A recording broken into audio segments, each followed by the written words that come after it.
I rise today to say a few things that I really don't want to say. I don't want to have to remember my friend or my neighbour now, not at this time. And whilst it's ridiculous to say not ever, I sincerely had hoped that we would have many more years together in this place. It's perplexed some outside of this place as to why so many people across the aisle have been so upset to lose KK at this time. And she was, and forever will be, KK, as our darling mutual friend Milton Dick used to refer to our little corridor as the HHKK space, one he joked about joining, in fact even joining the Senate at one stage, just so he could hang out with us a little bit more. But our Kimba was a warrior.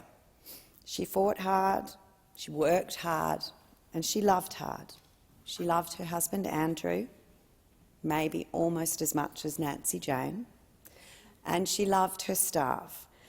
And I've only ever had the pleasure of knowing Maree and Jordan, but Jordan, who's here today, you were quite the team. She loved the Labor Party, something that I understood less, but she would fight for what she believed were true Labor values, something that I fear the Australian public may see less and less of these days. But I do think most of all she loved Australia. She was a true patriot.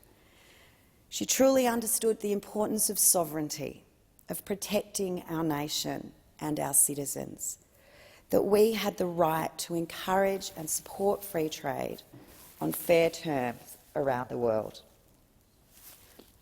She was not naive to the threat of terrorism and socialism and communism and the threats that those ideologies were to our own democracy. She wasn't frightened to call out human rights abuses. She worked hard to ensure that those rights were recognised around the world, the Uighurs, the plight of Tibet, and of course China.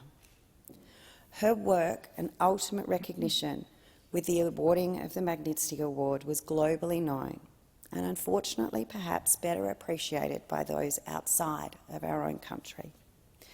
There are very few in this place who would be recognised by the Dalai Lama on their passing, even those with a foreign affairs attachment of their portfolio within her party.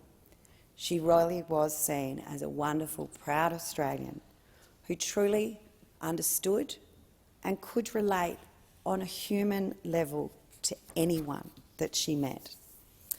I remember seeing her arriving into Parliament House one day, walking down our corridor, ever bright and giggling, telling me about all the new oddities entailed in international travel.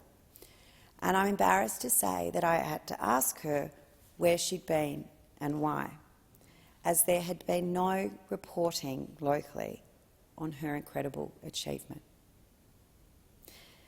As Senator O'Neill said last week, I attended the 144th IPU conference.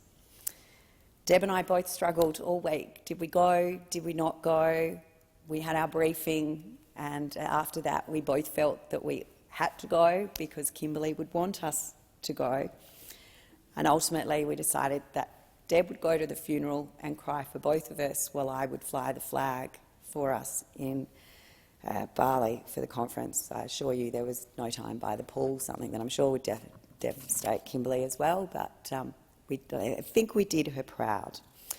And I do have some pride in knowing that Kimba would be proud that Australia's contribution on the Ukraine debate, we were the only nation to call out China by name.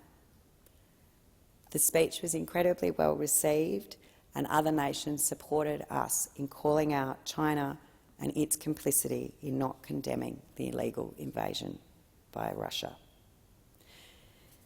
Kimba was a great adversary in estimates, but in true Kimba style, I would get short shrift had I interrupted her while she was trying to make a point,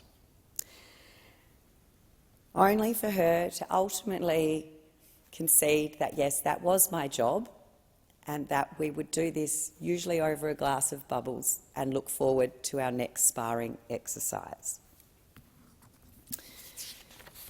starting to feel the theme of the glass of bubbles to rectify things was strong for those of us that played a part in Kimba's life.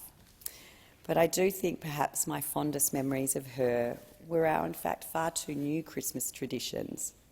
The ridiculous but beloved inflatables we put outside our office that started to become some form of competition, with mistletoe and Santa that would make Santa's workshop blush.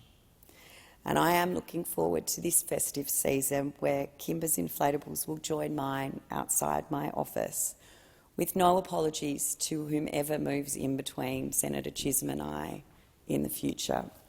They will just have to learn to deal with them. I will miss her giggles, her love of a good gossip that was never malicious, and someone who fully understood the need that sometimes a champagne was exactly what was required. The fact that she often wore more colour than me, and very often wore it much better with the addition of a ruffle or a sparkle. To Andrew and her family, her dear friends, her staff, and to everyone that loved her, your loss is beyond anything that words can fill. But my deepest condolences to you all.